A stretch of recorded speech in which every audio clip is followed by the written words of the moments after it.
Incroyable. C'est un gamin de 17 ans. Les finales, lui, c'est comme un match de huitième de finale de coupe face à une D4. C'est la caractéristique des grands joueurs, c'est-à-dire que les grands matchs, la pression, ça leur glisse dessus. Oui. Je trouve Carlo Ancelotti. Oui, mais comme ce soir, je me suis peut-être trompé tactiquement. Tu vas dire, mais il s'est trompé tactiquement, mais ça fait combien de temps? Ça fait depuis le début de l'année qu'il joue et qu'il joue comme ça. On lui a mis les 3 ballons d'or dans le potentiel dans la même équipe. Voilà, c'est ça. C'est pas ça. Avec ça, tu gagnes pas. Non, mais moi, de toute façon, depuis le début de saison, on a tous compris qu'il y avait un déséquilibre, quoi. Et ce soir, ça a été criant, surtout au milieu de terrain. Quand tu dois défendre sans le ballon, ceux qui sont sur les côtés, c'est Vinicius et Rodrigo. Et Bellingham est beaucoup plus haut avec Mbappé, alors que par la saison dernière, Bellingham était beaucoup plus haut. Pour moi, le message, il l'adresse plutôt à Bellingham qu'à Vinicius, qui va retrouver. Enfin, Vinicius, c'est une question de canne, tout simplement. Ce soir, il en avait un peu moins. Donc, moi, je pense que ça pose quand même des questions. Et lui doit s'inclure dedans sur ses choix et ses choix tactiques également. Parce qu'en fait, au final, il est quand même prisonnier de certains statuts. Tout Carlo Ancelotti qu'il est. Qu'est-ce qui a fait le succès du Real ces dernières années ? C'est aussi une salle des machines très forte au milieu de terrain. C'était Casemiro, Modric et Kroos. Est-ce que ce soir, au milieu de terrain, vous avez l'équivalent ? Oui, mais ça, on le sait. Depuis que Kroos est parti à la retraite, il y a un manque énorme. Oui, mais d'accord. Mais dans ce cas-là, Bellingham, tu ne dis pas de jouer aussi haut ? C'est pas ça le plus surprenant. C'est de jouer avec Rafinha et Yamal, jouer ta ligne de défense avec Tchouaméni, Rudiger, jouer quasiment sur la moitié de terrain. Quand tu connais Mbappé et son pressing, tu sais très bien qu'il ne va pas y avoir un pressing ultra conséquent sur les premières relances du Barça.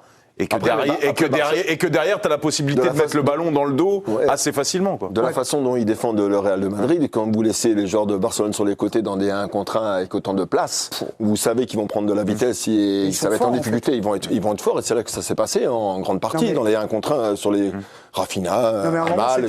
C'était comme du deuxième claque de la saison, on le rappelle quand même pour le Real Madrid face au FC Barcelone. La première fois, c'était en championnat. Cette fois-ci, c'est en finale de Supercoupe d'Espagne. Et Carlo Ancelotti, qui est l'entraîneur le plus titré avec le Real Madrid, a dit à la mi-temps, on rappelle à la mi-temps, il y avait déjà 4-1 en faveur du FC Barcelone. Voyons si on peut enfin commencer à jouer. À la mi-temps, il fait un changement. Il sort Camavinga et c'est Ceballos qui entre. Est-ce qu'il aurait dû faire plus par rapport à ce qu'il a vu sur la première mi-temps et par rapport à son Kourou? Parce que s'il dit, voyons si on peut commencer à jouer au foot, c'est qu'a priori, la première mi-temps l'a absolument pas satisfait. Est-ce qu'il fallait qu'il fasse plus le ménage? Franchement, Karine, on s'est posé la question en bas, entre nous. On s'est posé la question, on a dit, on fait quoi? Personne n'a vu Ceballos rentrer, on vous le dit très honnêtement. Il y avait d'autres hypothèses. Il fallait être plus dur et faire plus de changements à la mi-temps, vu la soirée qui tournait très mal? Mais parfois, vous savez, prenez une leçon en première mi-temps. Est-ce que vous n'allez pas laisser les mecs qui n'ont pas fait le boulot, parce que pour les responsabiliser encore plus, ça c'est un choix aussi. Mais il y a un titre au bout là. Qu'est-ce qui te paraît si évident que ça sur le banc, à part Modric, ou de dire allez, Modric qui est rentré à la 64e. Un peu de, mais il n'y a pas un joueur qui te paraît évident de faire rentrer, même si les autres sont menés. Là, le Real paye l'absence de Militao et de Carvajal. Tu as deux joueurs qui sont ultra importants dans le système défensif d'Ancelotti, et ce soir, tu vois que tu payes ces deux absences-là. Tu perds 2-3 au lieu de 2-5. Mais tu changes quoi dans leur secteur défensif par rapport au banc qu'il y avait?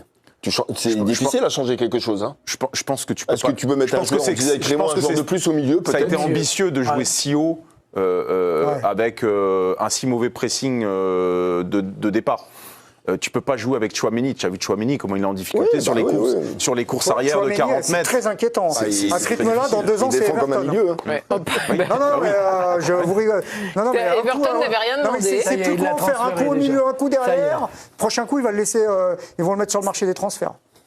Romain, une petite revue de presse, vous voulez me proposer ça, c'est ça? Absolument, les médias espagnols forcément qui réagissent ce soir, ils ont suivi le match comme nous, peut-être encore plus attentivement s'ils le peuvent. On va commencer avec le journal AS, un journal madrilène. On a ici El Barça de las Maravillas, je pense que tout le monde a compris évidemment. Quel accent! Puis enfin, Mundo Deportivo, un autre média catalan, Super Campeones con Manita, une Manita aussi évidemment, on sait ce que c'est, les 5 buts marqués lors de ces matchs espagnols notamment et les Clásicos. Vous vous êtes régalé ce soir lors de cette finale de la Supercoupe d'Espagne. Vous allez vous régaler encore mercredi, notamment avec la Coupe d'Espagne. Ça sera les 8e de finale, un multiplex. Vous reverrez le Barça, donc qui est en pleine forme après ce sacre 5-2 face au Betis Séville, et l'Atlético de Madrid, le leader de la Liga, sera sur la pelouse d'Elche. Et puis le jeudi à 20h55, peut-être que le Real va retrouver un petit peu le sourire face au Celta Vigo. Voilà pour les rendez-vous de Coupe d'Espagne, les 8e de finale. On va parler des Français. On le rappelle, ils étaient 5 au coup d'envoi. côté FC Barcelone, Jules Koundé, ça s'est très bien passé. On va aller plutôt du côté des soirées compliquées pour nos Français. Donc il y avait 4 Français côté Real. Kylian Mbappé, Fernand Mendy et Camavinga et Tchouaméni.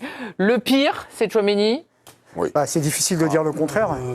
Avec Camavinga, ils se sont tirés la bourre. Faites un petit duo. Il coûte cher, Camavinga. Non, Camavinga, il fait une faute. Dans la surface, Le reste du temps, il est bien intervenu. Il n'a pas perdu beaucoup de ballons, mais il fait une faute qui plombe le match. Et il est moins mauvais Pour moi, il ne fait pas un grand match et sa faute, effectivement, elle fait basculer le match. Tchouaméni, tout le match, il a été mauvais.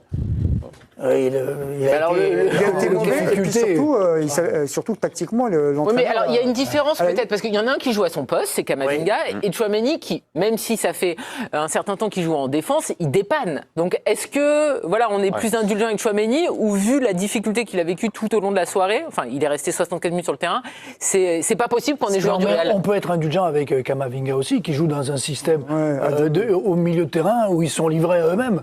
On peut aussi dire qu'il est pas dans les meilleures conditions. Ces deux joueurs, il faut qu'ils jouent dans une équipe qui a le monopole du ballon et la gestion du ballon. Ouais. Il faut qu'ils aient le 3/4 du temps du ballon. Après, sur l'aspect défensif, c'est trop compliqué pour eux. À partir du moment où il n'y a pas d'équilibre dans cette équipe, quand vous jouez contre une équipe de Barcelone qui a une gestion qui va vite ici et là, où ils sont dans l'obligation de défendre, et c'est pas leur truc. C'est pas leur truc de toujours de défendre. Ben vous êtes mis en difficulté. Tchouaméni, je le répète, c'est un milieu de terrain, mais il défend comme un milieu de terrain en étant derrière. Il n'y a plus de protection, donc il se trouve en difficulté. Et Camavinga, moi je suis d'accord avec Raymond, dans l'utilisation du ballon, il fait toujours des choses intéressantes, mais ils n'ont pratiquement pas le ballon. Donc c'est difficile pour eux de pouvoir s'exprimer. C'est le scénario du match qui les plombe, le fait qu'effectivement ils n'aient pas le ballon et qu'ils soient punis par la vitesse du Barça, ou c'est un problème aussi de niveau? On parle du Real Madrid. Ce soir, c'est un problème aussi de niveau, parce que pour Camavinga, tu es au Real maintenant depuis quelques années, tu touches au niveau international, tu touches au niveau Champions League, sa faute là, on l'a dit, elle est bête, elle est injustifiée, elle est stupide. Dans un match comme celui-là, tu dois avoir la lucidité, vu ton expérience maintenant, de ne pas commettre. Et ces fautes-là, elles sont quand même assez récurrentes. Pour Tchouaméni, pareil. Tchouaméni, c'est quand même, il est quand même capitaine de l'équipe de France. Hein. Non, mais Tchouaméni, on a tendance à l'oublier. Capitaine quand Kylian Mbappé n'est pas là. Mais je vois pas le leader potentiel ou le charisme potentiel dans un tel match d'Aurélien Tchouaméni, qui à un moment donné, certes, se fait jongler une fois, peut-être. Mais après, vu sa stature, son gabarit, et puis il doit réagir, il doit envoyer du bas. Alors Rudiger, lui, c'est le seul qui, un peu, à un moment donné, déchaîné la foudre. C'est-à-dire qu'il est monté 2-3 fois, il a enquillé 2-3 mecs en disant bon, ça suffit 5 minutes de se faire jongler par tout le monde. Mais dans ce match-là, vu les petits gabarits du Barça, tu dois imposer au vu de ta force physique. Parce que son atout particulier à Aurélien Tchouaméni, c'est sa force physique, sa stature. Or, ce soir, on le voit, il fait 2 cm. Ouais, Nabil, vous avez sorti vous avez sorti une punchline. Bientôt, on va le voir à Everton, Tchouaméni. Bon, vous êtes allé peut-être un petit peu fort, mais c'est vrai qu'on a parlé de rumeurs de transfert, du fait que le Real Madrid n'était pas totalement satisfait des prestations de Tchouaméni. Est-ce que vous êtes inquiet par rapport à sa carrière au Real, mais aussi évidemment en équipe de France? Parce qu'en équipe de France, on n'a pas toujours le ballon, on a besoin d'avoir un bon milieu de terrain, et Tchouaméni, c'est un joueur majeur de l'équipe de France. Vous savez, dans ce monde-là, il y a toujours la culture du bouc émissaire. À un moment, quand ils vont faire le bilan, là, ils vont regarder, ils vont dire il y en a qu'on ne peut pas toucher. C'est ceux de devant en règle générale, même quand ils ne sont pas toujours bons, parce que c'est des valeurs marchandes, parce que c'est du des ballons d'or en etc. etc. Et puis, il y a ceux qui vont être les dégâts collatéraux du manque d'équilibre. Et Tchouaméni, on ne sait pas si maintenant c'est 1 million, on ne sait pas si c'est un défenseur. Il est insuffisant derrière, il est insuffisant au milieu. Alors, il a coûté 100 millions d'euros. Alors, forcément, il y a plus de chances qu'il soit sur le terrain. Bah oui, c'est comme ça aussi, le football. Hein. Donc, oui, je suis clairement inquiet pour Tchouaméni. Et avec le retour, peut-être, alors Militao, il est out jusqu'à la fin de saison. Ouais, hein. Ouais. Mais pour les saisons à venir, ça ne m'étonnerait pas qu'il reste. Il y a là-bas qui va revenir. Allez, je vais être cash, hein, je vais être direct. Aujourd'hui, ça part en cacahuète dans quelle grande équipe européenne? Manchester City. Qui est le numéro 6 de Manchester City? Quelle est sa nationalité? Et quel est le trophée qu'il a reçu il y a quelques mois? Oui, Rodri, oui. Voilà, et quel rapport avec Tchouaméni? Je pense que moi, je suis le Real, je vais chercher Rodri et Tchouaméni, je le mets de côté. Ah oui, mais vous croyez que City va le lâcher? Enfin, il faut déjà qu'il revienne des croisés, etc. Les joueurs, ils peuvent partir, hein, même à City. Hein. Oui. Non, mais je dis ça comme ça, je dis rien. On souhaite le meilleur à Rodri, mais il faut déjà qu'il revienne de sa grave blessure. Je vous le dis comme ça au passage. Très très bien. Écoutez, vous nous annoncez peut-être un transfert exceptionnel en 2025-26, parce qu'on ne sait pas trop quand il reviendra. Rodri. Le retour d'Alaba apportera quelque chose qui manque terriblement à tout le secteur défensif du Real et qui a été un long gain de disponibilité. C'est de la vitesse.